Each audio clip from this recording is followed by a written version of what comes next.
ایمان پلورونکي اتلسمه برخه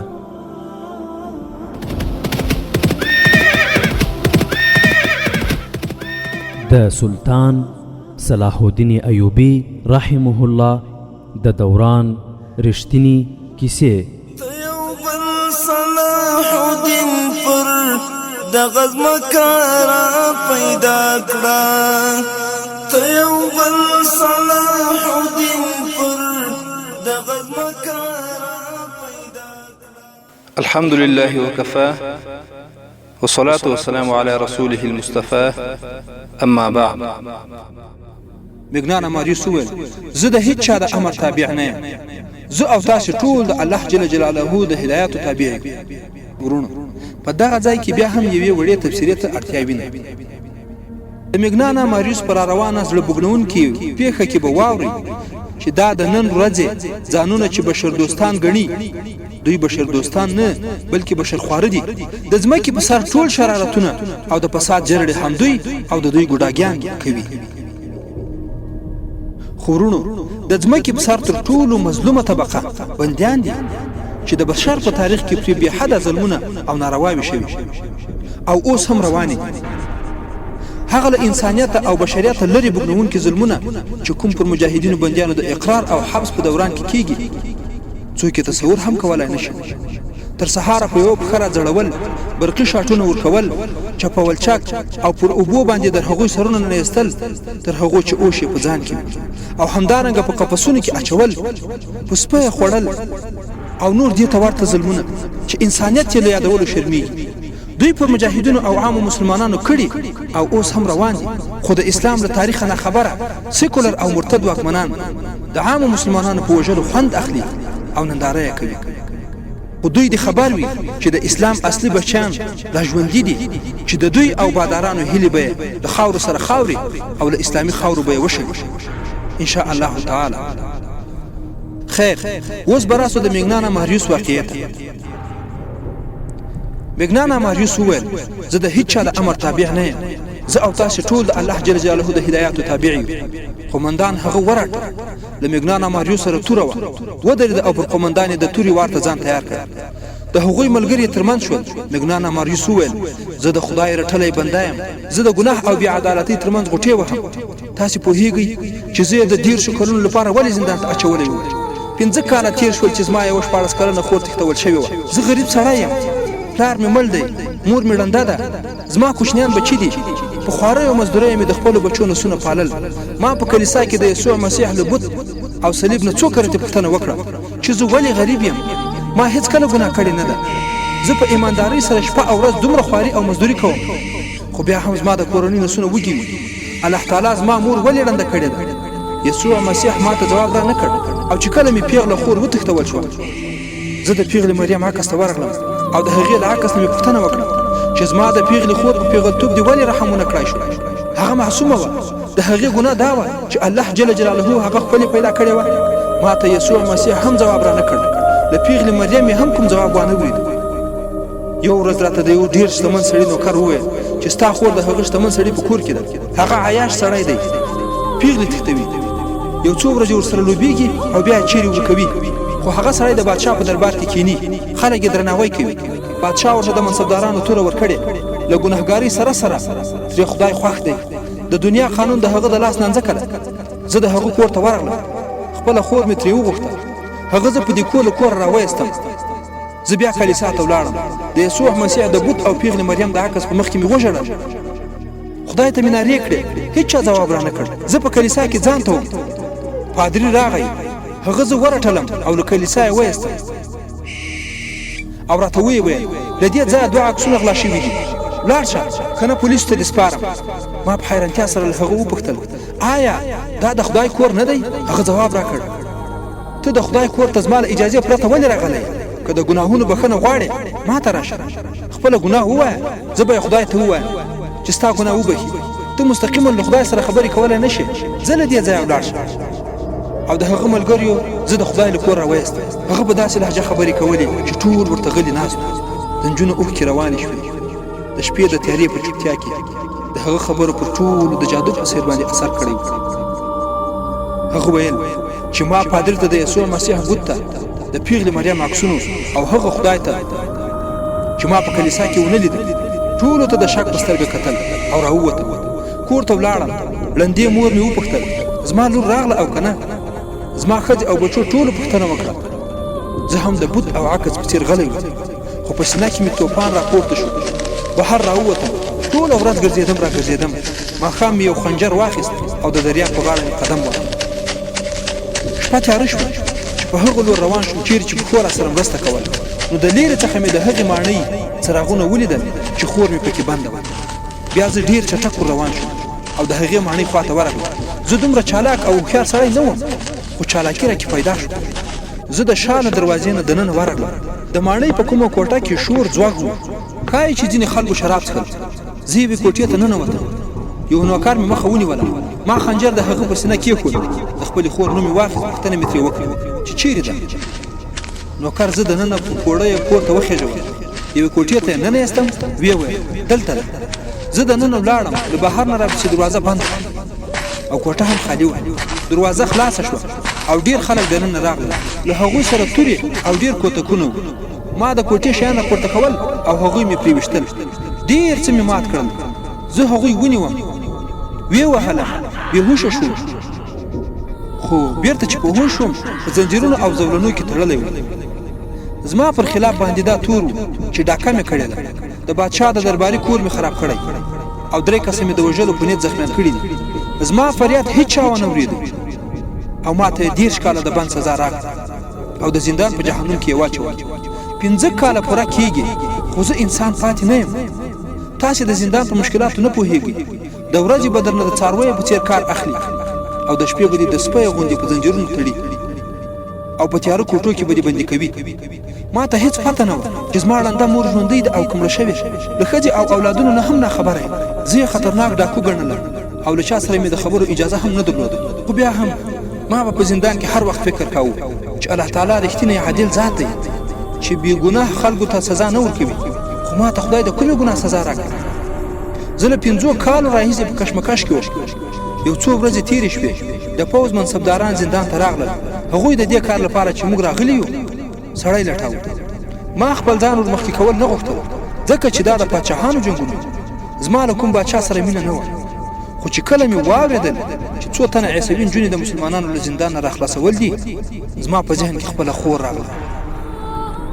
موږ ته ویل شوي وو چې مسلمانان د کرکې وړ قوم دی. ما دا عزم وکړ چې زه به عیسوي نجونې د مسلمانانو له زندان نه راخلاص کړم. نو که خدای رښتینی وي زما خور به هم د هغه ظالم عیسوي له پنجو راخلاصه کړم. بیا عسکري منصبدار وویل چې د یو مسلمان پادشاه وژل دي. نو ما دا د ثواب کار وګاڼه او حاضر شو.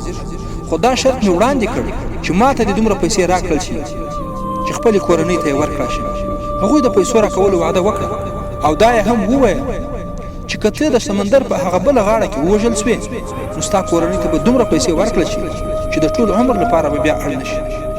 هغه د خپلو ملګرو لورو ته اشاره وکړه. ویې ویل دا دواړه له ما سره په زندان کې وو. دوی هم خپل ځانونه وړاندې کړل. زموږ نه په سلګونو پوښتنې وشوې. موږ 3 واړو هغوی ته ډاډ ورکړ چې موږ به خپل قوم ته دوکه نه ورکوو. ما په اصل کې د خپلې کورنۍ لپاره ځان پلورلی دی. له زندان نه تر راوتلو د مخه موږ ته یو پادري وویل چې د مسلمانانو وژنه ټول ګناهونه بخښلی شي او که عیسوي نجونې مو له زندانه ازادې کړې نو راساً به جنت ته ځئ. ما له پادري نه پوښتنه وکړه چې خدای چیرې دی؟ هغه چې کوم ځواب راکړ خو زه یې ډاډه نه کړای شوم. ما پر صلیب باندې لاس کېښود او سوګند مې یاد کړ. زه یې خپل کور ته وروستم. زما خپل خپلوان به په خبرېدو د لرې لرې ځایونو څخه راتلل او زما په لیدلو به ډېر خوشحاله شو او په خبرو کې به یې وویل چې کاشکې خور دې هم اوس وای. د دې کلماتو په ویلو به بیا د کور فضا بدله شوه. زموږ په زړونو به چې څه تېرېدل هغه یوازې الله جل جلاله ښه پوهېږي. بیا هغه وخت راورسېده چې بلونکی راغی او زما د کورنۍ غړو ته ډالۍ او دومره پیسې ورکړې چې موږ یې تصور هم کولی نه شو. زه خاطر جمع شوم او له کوره څخه راووتم. دوستانو اوس زه خپل سوګند پوره کول غواړم. زه دا لیدل غواړم چې زما خدای چیرې ده. که مسلمان پادشاه ووژنم نو الله تعالی به ووینم. قومندان وویل ته لیونی یې تا چې څومره خبرې وکړې هغو کې مې د عقل بوی هم ونه لید. یو ملګري وویل د ډېرې ښې خبرې وکړې، زه به ورسره ملګری یم. مګنانا ماریوس وویل ما ته د یوې نجلۍ هم اړتیا ده. هغه د نجونو لوري ته وکتل او ورته ویل زه د نجلۍ د پت او عزت ذمهوار یم. له نجلۍ پرته سلطان صلاح الدین ایوبي ته رسېدل ناممکن دي.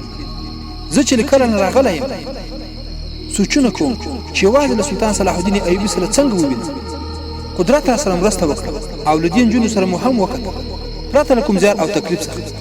نو له یسوع مسیح څخه هیله لرم چې په دې نجونو کې یوازې ما او ستاسو د سپېڅلي ارمان د پوره کولو په لاره کې را سره ملګري کړي. د دې کلماتو په ویلو موبي ودرېده او د هغه څنګ ته ورغله. ویې ویل زه د ده سره ځم. قومندان وویل موبي موږ تاسې په ډېره ګرانه راخلاصي کړي یو. زه تا ته د دومره ګران کار لپاره د تلو اجازه درکولی نه شم. موبي وویل زه د خپل پت بدله اخیستل غواړم. زه په اسانۍ سره د سلطان صلاح الدین ایوبي د خوب ځای ته ورتلی شم. ما ته پته ده چې د مسلمانانو رتبه هر څومره لوړه وي هماغومره د ښکلو او ښایسته نجونو زیات شوقیان دي. سلطان صلاح الدین ایوبي وروستی ښکلې نجلۍ ګوري او هغه به دا تصور هم ونه کړای شي چې وړاندې یې لیدلې هم وه چې هغه زه یم. تر ډېر وخته له بحث او خبرو اترو وروسته مګنانا ماریوس یو ملګری او موبي له کومندوي صلیبي ټولنې رخصت شول. ټولو ورته له دعاګانو سره مخه ښه وویل. هغوی دوه اوښان واخیستل، په یو باندې موبي سپاره شوه او په بل باندې دواړه سړي سپاره شول. له هغوی سره مصري پیسې او د سرو زرو اشرفي وې. دواړو سړو چغۍ پر تن کړې. د مګنانا ماریوس ږیره اوږده شوې وه. د زندان په لمرونو کې یې تکالیف ګاللي وو. د هغه رنګ د ایټالویانو په څېر پاتې نه و، توروالي تمایل و. پر هغه د دې ګمان هم نه کېده چې دا به اروپایي وي. د ځان بدلولو لپاره هغوی ته لباسونه ورکړل شول او رخصت شول. خو یو خنډ پاتې و او هغه دا و چې مګنانا ماریوس د ایټالوي ژبې پرته په بله ژبه باندې نه پوهېده چې بظاهره یې علاج نه و. موبي د مصریانو ژبه ویله شوه. دویم سړی هم چې له هغوی سره تللی و هغه هم د مصریانو په ژبه باندې نه پوهېده. هغوی باید دا مشکل حل کړی وای. هغوی د شپې روان شول. موبي په لاره بلده شوې وه. هغه له قاهرې نه راغلی و. مګنانا ماریوس موبي ته هم یو چپنه ورکړه او په سر باندې یې د لپټې په څېر باندې څادر ور په سر ورونو. اوس نو مګنانا ماریوس او ملګري د قاهرې په لور او هغه قومندان او ملګري د روم د بحیرې په لور باندې روان شول. او هغه شل کسیز ګروپ د مسلمانانو بیا د نجونو په تعقیب پسې را روان و. د سهار په رڼا کې د سلطان صلاح الدین ایوبي رحمت الله علیه د سپرو ټولی چې په تعقیب پسې را روان و د اسونو سمانو ته کتل او روان شو. دا د ډیرو اسونو د پښو نښې وې چې پټېدای نه شوې. له سهار د مخه د صلیبیانو ډلې نجونې له ځان سره روانې کړې. د هغوی مزل ډیر چټک و خو د هغوی په تعقیب پسې راتلونکي سفر وځنډېد ځکه چې د شپې پر مهال هغوی ځمکه لیدلی نه شول. خو صلیبیانو خپل حرکت ته دوام ورکړ. هغوی نیمه شپه پړاو کول غوښتل خو په ډیره تادۍ کې وو. سهار تیاره مهال صلیبیان چې نیمه شپه تم شوي وو بیا روان شول. په هغوی پسې تلونکې ډله د سهار په رڼا کې روانه شوه. مګنانا ماریوس هوښیارتیا کړې وه چې په اوښانو روان شوي وو. اوښ د لوږې او تندې پروا نه لري. هغه له تم کېدو پرته د آس په پرتله باندې ډیره لاره وهلی شي. په دې وجه د مګنانا ماریوس سفر ژر ژر رالنډېده. د لمر پرېوتو ته لا وخت ډیر و چې هغوی مړي ولیدل. د علي بن سفیان مرستیال چې زاهدین و د بالیان مړی وپېژند. د هغه مخ روغ و. له هغه سره نږدې د شپږو ملګریو مړي هم پراته وو. کارغانو او ګیدړانو یې زیاتره غوښې خوړلې وې. خو سپاره حیران چې دا څه معامله ده. له وینو نه څرګندېده چې په مړو باندې ډېر وخت نه ده تېر شوی. که دوی د بغاوت په شپو کې مړه وای اوس به یې یوازې هډوکي پاتې وای. دا یوه معما وه چې هیڅوک پرې ونه پوهېده.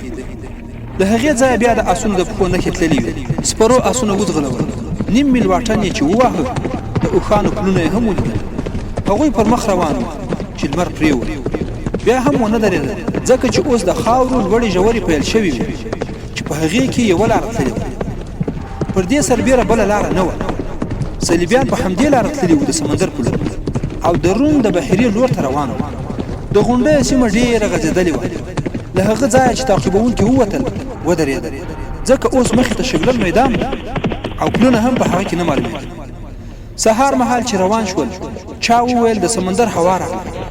سمندر لرې نه و خو تر دې دمه یې لا صلیبیان لیدلي نه یو ځای په لاره کې د خوړو پاتې شونې وموندل چې ترې دا څرګندېده چې دلته چا شپه تېره کړې او اسونه یې هم هلته تړلي وو بیا اسونه له هغه ځایه روان شول د لارې په میندلو یې اسونه وځغلول اوبه یې وڅښلې او دا ټول بیا روان شول ځمکې داسې ښودله چې اسونه یې مخې ته روان وي د سمندر هواګانې توندې شوې وې چې د سمندر بوی هم پکې له ورایه احساسېده بیا د ساحل ګټان ولیدل ځمکې داسې ښودله چې اسونه یې مخې ته روان وي او بې شمېره اسونه دي د ساحل ګټان یا هغه کمرونه د اسونو د رفتار له امله رانږدې کېدل تعقیب کوونکو پر یو ګډ دوه سړي ولیدل هغوی د دوی لوري ته کتل بیا ژر د سمندر لوري ته ښکته شول اسونه نور هم چست شول ګټانو ته نږدې ورغلل د خپلو اسونو درولو ته اړ شول ځکه څو ځایه باید د ګټانو په منځ کې تیر شوي وای